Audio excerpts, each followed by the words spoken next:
Val, ok, here we go. El que us deia, estem mirant la diferència entre iterar en una llista, que la creem així. Una llista pot ser de números, pot ser de lletres, pot ser d'altres llistes, val? Pot ser de moltes coses una llista. Una llista pot tenir floats i pot tenir el que ens doni la gana, pot tenir booleans. Val, ja tenim una llista. Llavors tenim dues maneres d'iterar a la llista. Tenim el for elemento o for item in llista, és igual quin nom li posem. Això simplement és el nom que agafa una variable que va agafant primer el valor primer, segon, tercer, quart, etc. Val? Llavors jo puc fer print item. Una altra manera d'iterar en una llista, això funciona, ho podem executar i veure que funciona. Una altra manera d'iterar en una llista és fer for i in range len llista, és a dir, per un índex, això li podem dir índex, iterador, com vulgueu. Un nom habitual és it, que és iterador. Per iterador, en cadascun dels valors entre el 0 i la longitud de la llista menys 1, és a dir, 0, bla, bla, bla, fins que això té 6 elements, doncs fins al 5, què fem? Print llista i.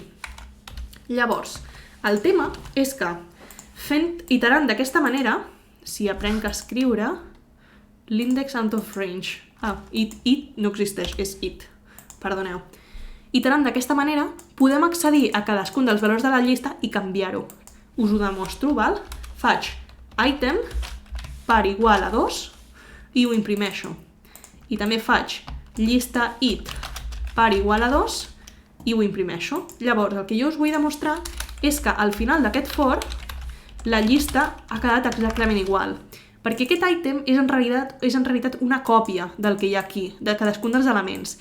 Mentre que si accedim a la posició it de la llista, estem realment accedint en aquella posició i canviant-la. Val? Per tant, fixeu-vos, imprimeixo la llista després de crear-la, després d'aquest for i després d'aquest segon for.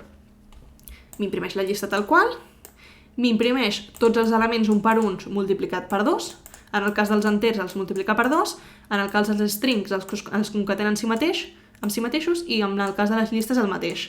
I en el cas del true passa una cosa rara, que és que true per 2 és 2. I llavors, a l'imprimir la llista, veiem que imprimeix exactament el mateix. Excepte la llista, que és per 2, val? Perquè ja us he explicat que a les llistes passen coses rares. Però, en el cas de l'altre for, sí que canvien tots els elements. Fixeu-vos, estem accedint en aquesta posició de la llista, primer la 0, després la 1, després la 2, etc. La multipliquem per 2, la imprimim, que és això, i llavors imprimim la llista. I ara sí que veiem que la llista ha canviat. Veieu la diferència entre això i això? Vaig a treure aquesta llista d'aquí per no liar-nos. En aquest primer cas, com que això són realment còpies dels elements, és a dir, una còpia del que hi hagi aquí, una còpia del que hi hagi aquí, una còpia del que hi hagi aquí, etc. No estem realment modificant la llista.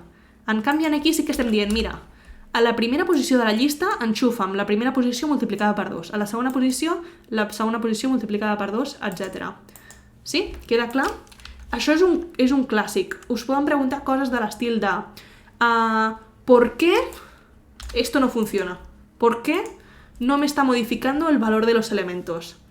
I vosaltres, clar, sense poder executar diríeu, pues no sé, está yendo por todos los elementos, los multiplica por 2, què pot estar passant?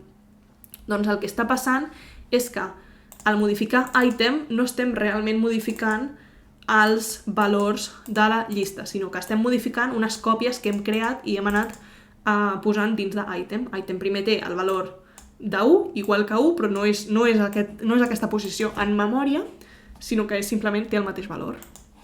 Yes?